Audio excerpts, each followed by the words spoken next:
Assalamualaikum warahmatullahi wabarakatuh. Hari ini kita jalan-jalan ke kebun.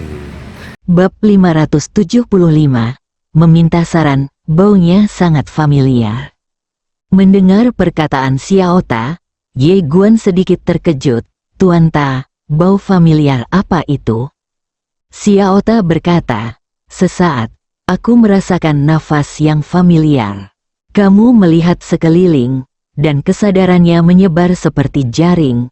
Segera, jutaan mil di sekitarnya ditutupi oleh kesadarannya.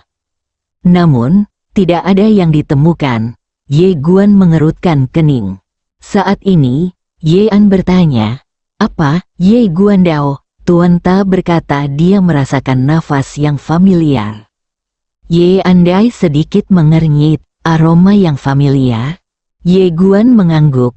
Dia melihat sekeliling dan sedikit bingung. Mungkinkah ada kerabatnya di sini?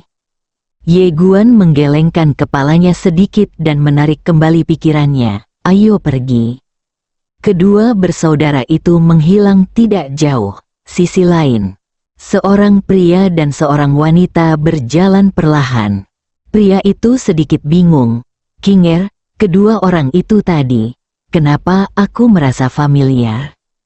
Wanita itu berkata dengan tenang, benarkah? Pria itu mengangguk, rasanya sangat familiar. Wanita itu berkata dengan santai, mungkin itu putramu.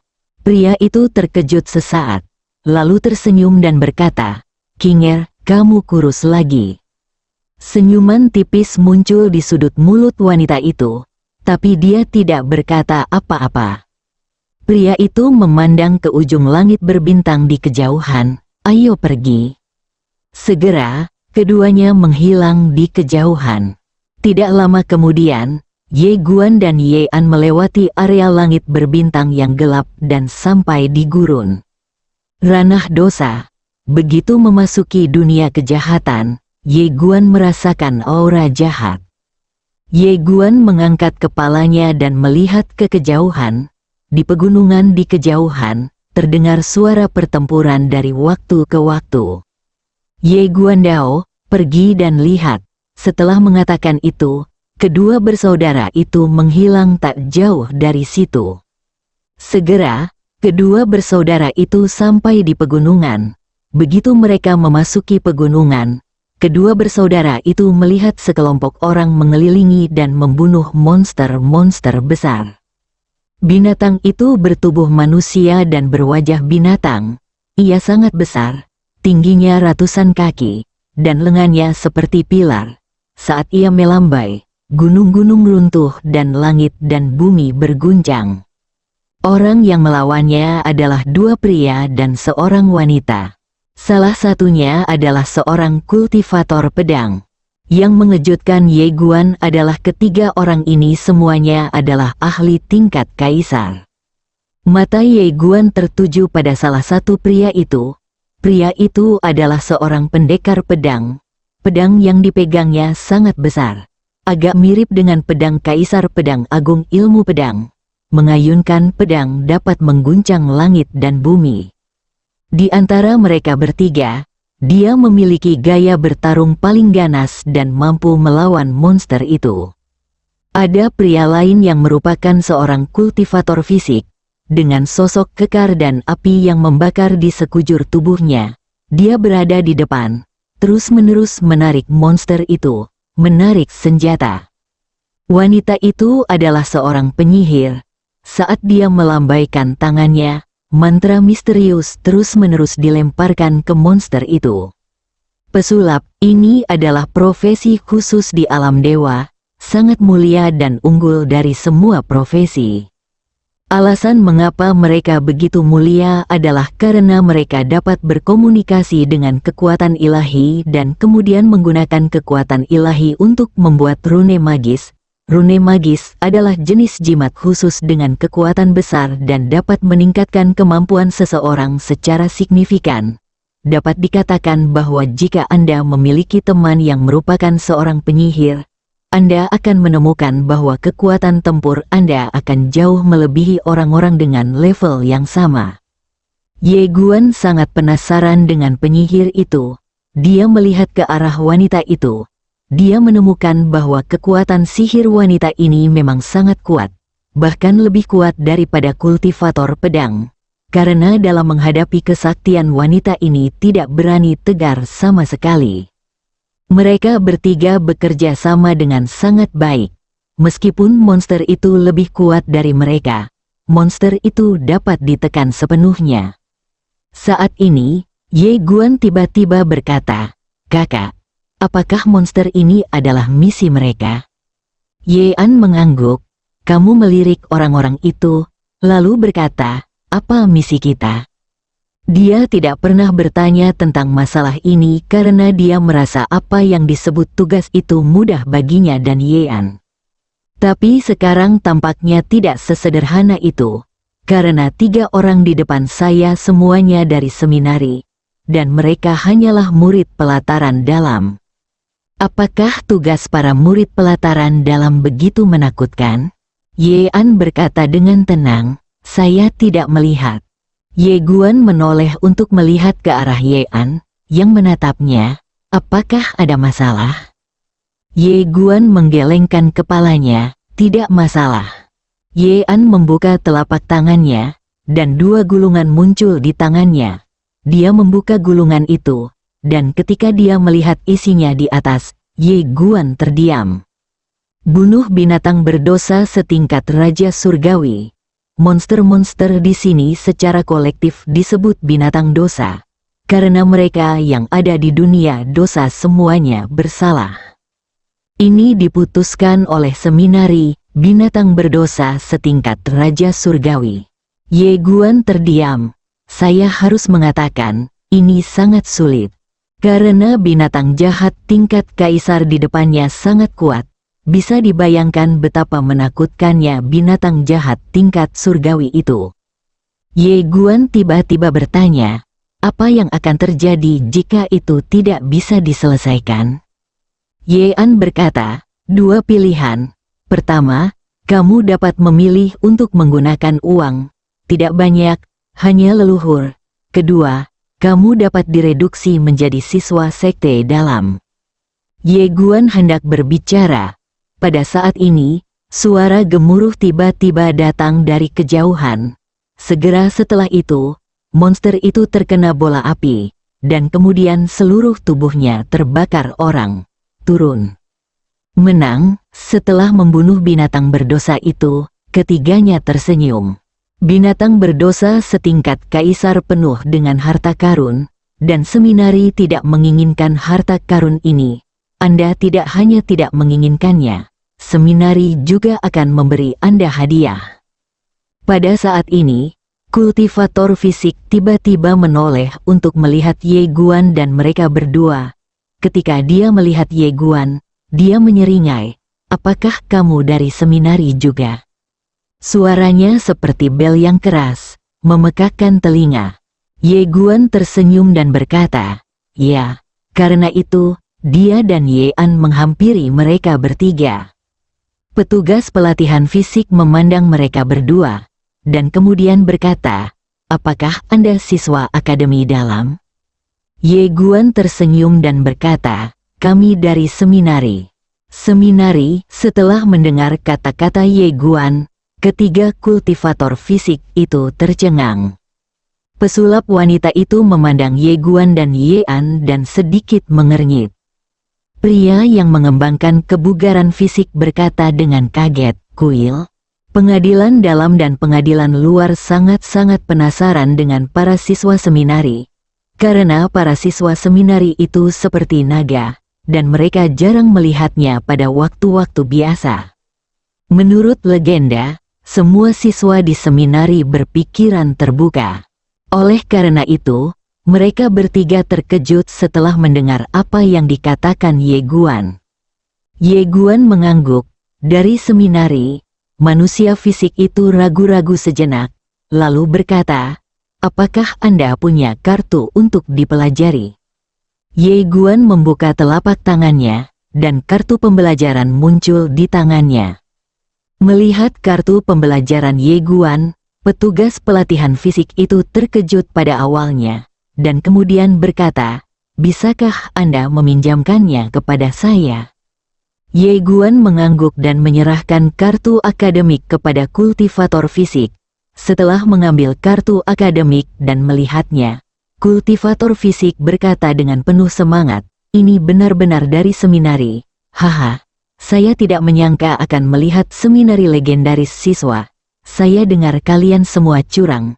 Saudara, bolehkah saya melihat kecurangan Anda?" "Kamu Guan?" Melihat ekspresi Ye Guan, pria fisik itu tersenyum mengejek, "Cuma bercanda." Karena itu, dia mengembalikan kartu pembelajaran itu kepada Ye Guan, dan kemudian berkata, "Nama saya Yunang, dan saya adalah seorang praktisi fisik." Ye Guan tersenyum dan berkata, "Ye Guan," Yunang berkata, "apakah kamu juga di sini untuk menjalankan misi?" Ye Guan mengangguk. Yunzang hendak berbicara, ketika kultivator pedang di samping tiba-tiba berkata, "Saya mendengar bahwa semua siswa di seminari sangat jahat. Saya bertemu Tuan Ye hari ini dan saya ingin meminta nasihat tentang beberapa trik. Saya ingin tahu apakah Tuan Ye bersedia memberi saya nasihat." "Tantangan?" Kamu melirik ke arah pembudidaya pedang dan berkata sambil tersenyum, "Bukankah itu perlu?" Kultivator pedang mengangkat alisnya dengan tidak senang. "Apakah Tuan Muda Ye meremehkan saya?" Ye Guan mengerutkan kening dan hendak berbicara ketika Yun Zhang tiba-tiba berkata, "Saudara Gu Chen, ini tidak perlu." Pendekar pedang pria bernama Gu Chen menatap ke arah Ye Guan. "Dikatakan bahwa semua siswa di seminari itu pemberontak. Saya ingin melihat mereka untuk melihat apakah mereka benar-benar menantang." Dia mencemooh apa yang disebut mahasiswa seminari. Karena ketika dia datang ke seminari, tujuannya adalah seminari. Namun seminari tersebut hanya memberinya tempat sebagai mahasiswa di akademi dalam. Hal ini masih mengganggunya. Apakah siswa seminari benar-benar menantang? Setelah mendengar kata-kata Gu Chen, wajah Yun Zhang menjadi gelap, dan dia berhenti mencoba membujuknya, karena dia tahu bahwa jika dia mencoba membujuknya lagi, dia akan menyinggung perasaan orang lain. Ye Guan memandang Gu Chen dan berkata sambil tersenyum, "Apakah kamu yakin ingin bertarung?" Gu Chen menatap Ye Guan. "Oke." Ye Guan sedikit mengangguk, "Bisakah kita mulai?" Gu Chen membuka telapak tangannya dan pedang muncul di tangannya. "Oke." Ye Guan tiba-tiba menghunus pedangnya, gunakan teknik memotong langit dan menggambar pedang. 10 kali superposisi ribuan jalur. Saat pedang itu keluar, mata Gu Chen tiba-tiba menyusut, dan tanpa sadar dia mengangkat pedangnya ke mistar gawang. Bang! Dalam sekejap, Gu Chen terlempar ribuan kaki jauhnya. Begitu dia berhenti, tubuhnya hancur, hanya menyisakan jiwanya. Dikalahkan, Gu Chen menatap Ye Guan dengan tatapan tidak percaya.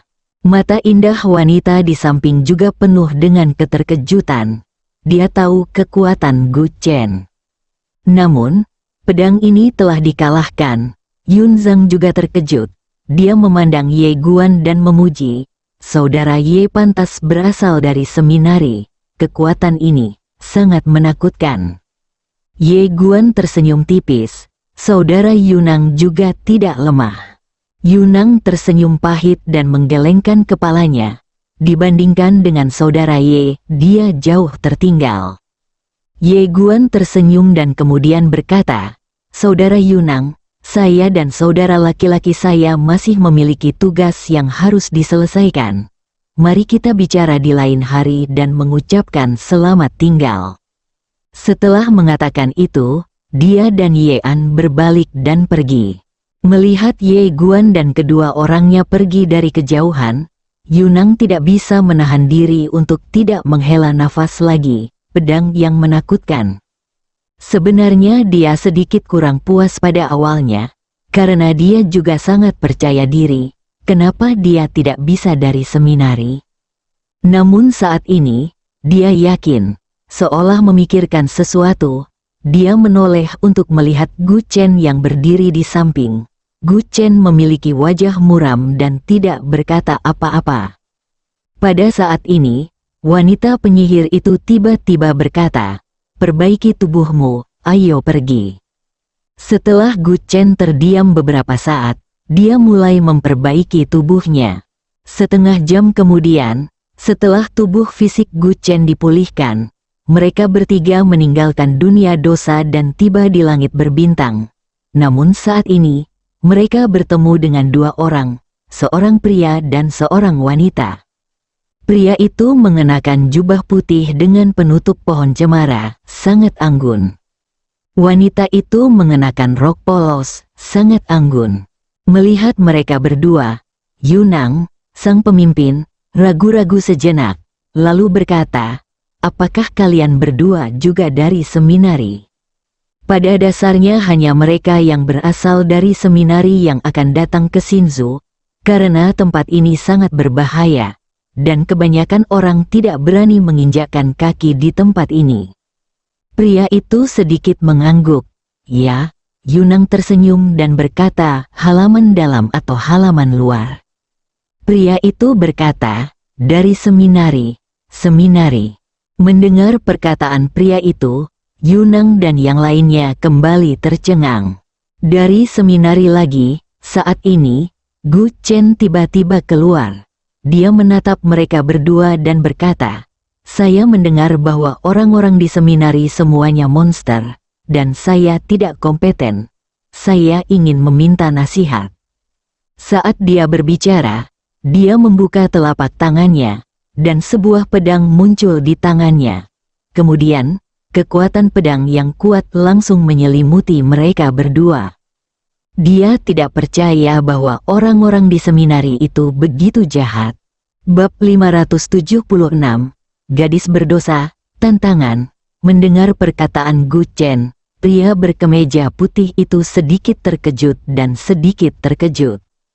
Wanita dengan rok polos menatap Gu Chen dengan ringan dan tidak berkata apa-apa. Melihat mereka berdua terdiam, wajah Gu Chen menjadi gelap. "Apakah kamu meremehkan murid-muridku di halaman dalam? Ayo, hunus pedangmu." Begitu dia selesai berbicara, sebuah pedang ditekan tepat di antara alisnya. Ekspresi Gu Chen membeku. Yunang dan wanita penyihir juga tercengang, karena mereka tidak mengetahui bagaimana pria itu menghunus pedang. Pria berkemeja putih menatap Gu Chen dengan acuh tak acuh, lalu membuka telapak tangannya, dan pedang di antara alis Gu Chen terbang kembali ke tangannya. Lalu dia berjalan pergi bersama wanita dengan rok polos. Di tempat itu, wajah Gu Chen pucat dan pikirannya kosong. Pertama kali, dia juga melihat Ye Guan menghunus pedangnya. Kali ini, dia bahkan tidak tahu kapan lawannya menghunus pedangnya. Langsung dihancurkan. "Apakah kamu sangat lemah?" Saat ini, Gu Chen mulai meragukan kehidupan. Wajah Yunang dan Master Pohon Dewa Wanita di sampingnya juga sedikit jelek. "Apakah ini curang, memalukan?" Yunang tersenyum pahit. Rasa ketidakberdayaan dan keputusasaan muncul di hatinya, seolah-olah dia telah jatuh ke dalam jurang tak berujung, ketidakberdayaan dan keputusasaan sejati. "Apakah ini seminari?" Yunang menghela nafas dalam-dalam dan tersenyum pahit. Dia sekarang tahu mengapa mereka tidak bisa masuk seminari, karena mereka tidak berbeda dengan orang-orang di seminari. Yunzang berbalik dan melirik ke arah Gu Chen, yang sepertinya telah kehilangan jiwanya, lalu berkata, "Ayo pergi." Gu Chen menarik napas dalam-dalam, "Saya akan mencoba yang terbaik untuk melampaui mereka." Yunang mengangguk. "Ayo." Gu Chen memelototi Yunang, "Kamu tidak percaya padaku." Yunang menepuk bahu Yunang dan mendesah dengan suara rendah.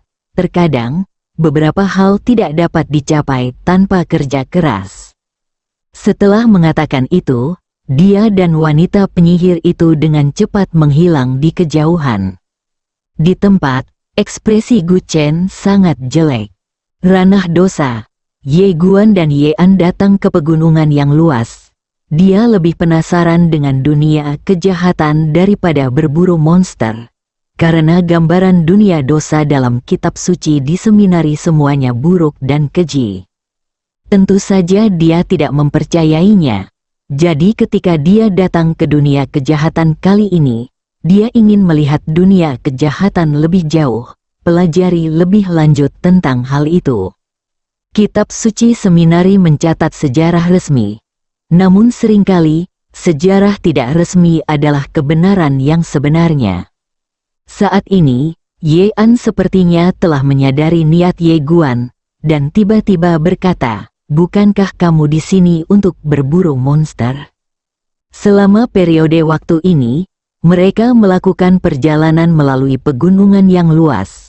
Selama periode ini, mereka bertemu dengan beberapa monster yang sangat kuat.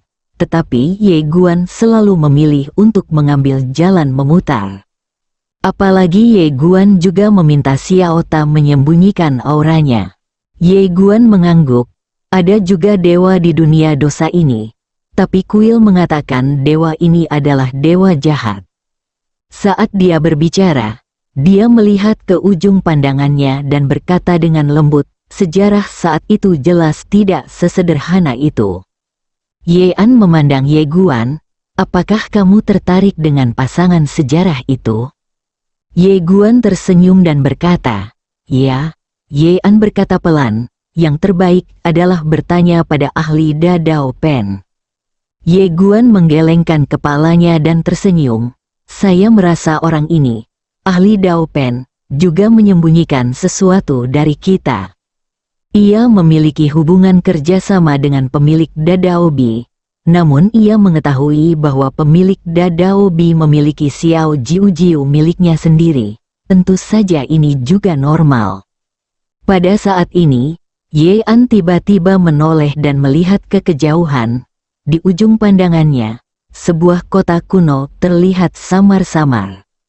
Ye Guan berpikir sejenak lalu berkata, kakak, ayo ganti pakaian kita. Setelah berbicara, dia mengeluarkan 2 jubah hitam. Setelah kedua bersaudara itu mengenakan jubah mereka datang ke kota kuno. Kota kuno telah melewati bertahun-tahun hingga temboknya menjadi putih, dan beberapa catatan tertulis kuno terlihat samar-samar di sana. Setelah kedua bersaudara itu memasuki kota, Ye melihat sekeliling. Kota itu cukup sepi. Meskipun ada orang di jalanan, jumlahnya sangat sedikit, dan mereka semua adalah petani. Kedua bersaudara itu berjalan perlahan di jalan, dan para pejalan kaki di jalan sangat waspada terhadap mereka. Tak lama kemudian, keduanya sampai di sebuah kuil, dan di kuil tersebut terdapat patung dewa tak berwajah. Melihat patung dewa tak berwajah ini, Ye Guan mengerutkan kening. Tempat ini sebenarnya mengabadikan patung dewa tak berwajah. Dari sudut pandang tertentu, patung tak berwajah itu setara dengan Tuhan yang Maha Esa. Jelas sekali, dunia dosa juga menghormati Tuhan sebagai Tuhan. Pada saat ini, seorang lelaki tua tiba-tiba keluar dari Kaisar Ilahi. Pria tua itu mengenakan jubah hitam. Dia memegang tongkat di tangan kanannya dan punggungnya sedikit bungkuk. Orang tua berjubah hitam memandang Ye Guan dan saudaranya dengan tatapan yang agak tidak ramah. Mengapa kamu tidak beribadah? Ye melirik lelaki tua berjubah hitam itu dan berkata sambil tersenyum, Sang Xiang Senyi pernah berkata bahwa dewa di hati setiap orang adalah dirinya sendiri. Jika dia adalah dirinya sendiri, mengapa dia harus memuja dirinya sendiri? Mendengar kata-kata Ye Guan, lelaki tua berjubah hitam itu sedikit terkejut. Dia menatap Ye Guan dan keduanya, lalu berkata, siapa kamu?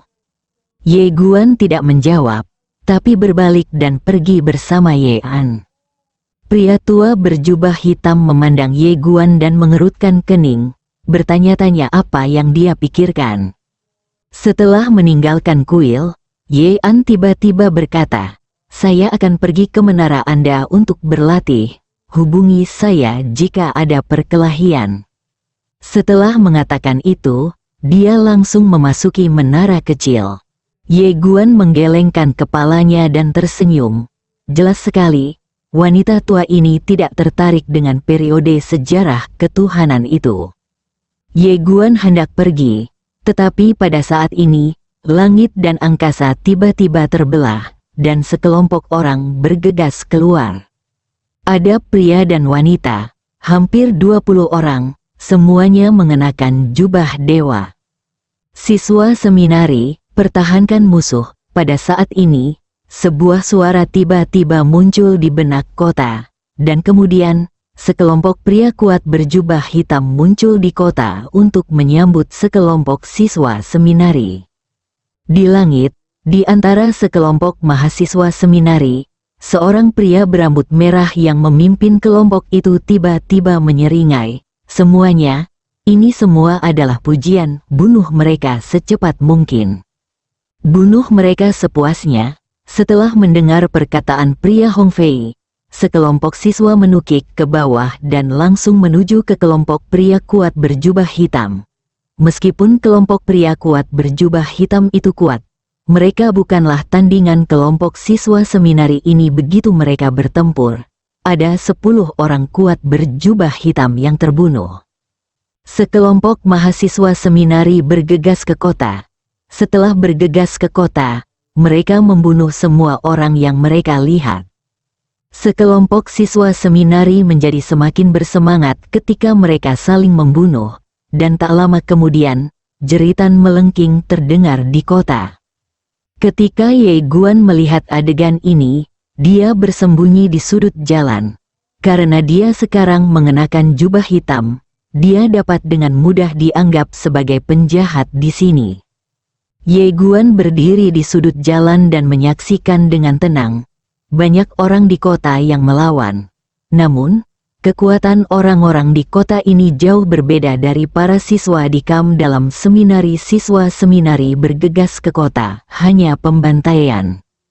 Orang-orang berdosa, kamu menyaksikan pemandangan di depannya dalam diam. Pada saat ini, 3 orang tiba-tiba berlari keluar rumah di sebelahnya. Laki-laki, perempuan dan perempuan kecil. Gadis kecil itu berusia sekitar 6 atau 7 tahun. Dia melihat sekeliling, wajah kecilnya pucat, dan matanya dipenuhi rasa takut. Seorang pria dan seorang wanita hendak melarikan diri bersama gadis kecil itu. Tetapi pada saat ini, cahaya dingin tiba-tiba datang dari samping. Ketika pria itu melihat pemandangan ini, ekspresinya tiba-tiba berubah. Dia menarik wanita dan gadis kecil di sampingnya ke belakang, lalu bergegas ke depan. Namun, sebelum dia bisa mengambil tindakan, cahaya dingin muncul dari tenggorokannya. Tertawa, kepala pria itu langsung terbang, dan darahnya seperti pilar. Ayah, melihat pemandangan tersebut, gadis kecil itu bergegas menuju tubuh lelaki itu seperti orang gila, namun dipegang erat oleh perempuan itu. Di kejauhan, seorang siswa seminari berjalan mendekat. Seorang pria muda, memegang pisau patah di tangannya. Matanya tertuju pada wanita itu, menyeringai, gemetar, dan langsung menghilang dari tempatnya. Mata wanita itu dipenuhi ketakutan, tapi dia tidak mundur. Dia mengeluarkan perisai kuno dan memegangnya di depannya. Bang, perisai kuno itu hancur seketika, dan wanita itu terlempar ratusan kaki jauhnya. Ibu, gadis kecil itu mengejar wanita itu seperti orang gila. Tetapi pada saat itu, mahasiswa seminari itu tiba-tiba menebas gadis kecil itu dengan pisau. Melihat pemandangan ini, Ye Guan di pojok tiba-tiba mengerutkan kening dan melambaikan lengan bajunya. Ledakan, sebuah kekuatan yang menakutkan langsung membuat siswa seminari itu mundur 100 kaki jauhnya. Setelah pemuda itu berhenti, matanya menyipit, dia menoleh untuk melihat Ye Guan di sudut jalan, ada penjahat lain. Ye Guan mengabaikan pemuda itu. Dia gemetar dan mendatangi gadis kecil dan wanita itu yang terbaring di tanah dengan nafas lemah. Melihat Ye Guan, wanita itu segera meraih tangan gadis kecil itu dan meletakkannya di tangan Ye Guan, berkata dengan suara gemetar, "Senior." Ye Guan ragu-ragu sejenak, lalu berkata, dia akan baik-baik saja. Setelah menerima persetujuan Ye Guan, senyuman muncul di wajah wanita itu, tetapi dengan cepat membeku. Dia menoleh dan menatap tubuh pria di kejauhan, dan warna matanya perlahan menghilang. Gadis kecil itu memeluk wanita itu dan menangis. Pada saat ini, mahasiswa seminari itu tiba-tiba berubah menjadi pedang dan membunuh Ye Guan. Ye Guan mengerutkan kening. Pada saat ini, cahaya tombak tiba-tiba datang dari kejauhan dengan kecepatan yang sangat cepat. Bang, cahaya dingin tiba-tiba pecah. Dan kemudian, mahasiswa seminari itu langsung ditusuk dadanya dengan tombak, dan akhirnya dipaku ke dinding yang jaraknya 100 kaki. Pembunuhan instan. Ye Guan berbalik dan melihat. Tidak jauh ke kanan, seorang wanita sedang berjalan di sana. Wanita itu tampak berusia 20-an. Dia mengenakan gaun hitam ketat, dengan rambut panjang selendang tampak agak dingin. Di antara alisnya, ada setetes cinnabar berwarna merah darah. Saya harus mengatakan bahwa wanita itu sangat cantik, dengan fitur wajah yang indah dan sempurna. Ini adalah wanita yang tak terlupakan begitu Anda melihatnya. Hanya sedikit dingin, dan ada banyak niat membunuh dalam dirinya. Melihat wanita ini, mahasiswa seminari di kejauhan tiba-tiba berkata dengan ngeri, "Wanita berdosa, kamu." Sebelum dia selesai berbicara, wanita itu tiba-tiba muncul di depan siswa tersebut dan meninju kepalanya. Bang, kepala siswa seminari meledak dan berubah menjadi tumpukan kabut darah yang sangat berdarah. Pada saat ini, suara terkejut tiba-tiba terdengar di kota, "Itu gadis pendosa. Mundur." Begitu suara itu turun, para siswa seminari di kota itu naik ke langit dan melarikan diri. Tetapi pada saat ini, ruang dan waktu terbelah di langit, dan sekelompok pria kuat misterius berjubah merah keluar dan mengejar para siswa seminari. Gadis berdosa itu tidak mengejarnya. Dia berbalik, dan Ye Guan sudah berada di depannya. Kamu memandang wanita di depannya dengan mata tenang. Tapi dia merasakan aura berbahaya. Pada saat itu, gadis kecil itu tiba-tiba menangis. "Kak Sinnu, kakak inilah yang menyelamatkanku." Gadis yang bersalah itu memandang ke arah Ye Guan. "Aku tidak lari dari pertempuran. Aku laki-laki. Ayo bergaul denganku mulai sekarang." Bersambung.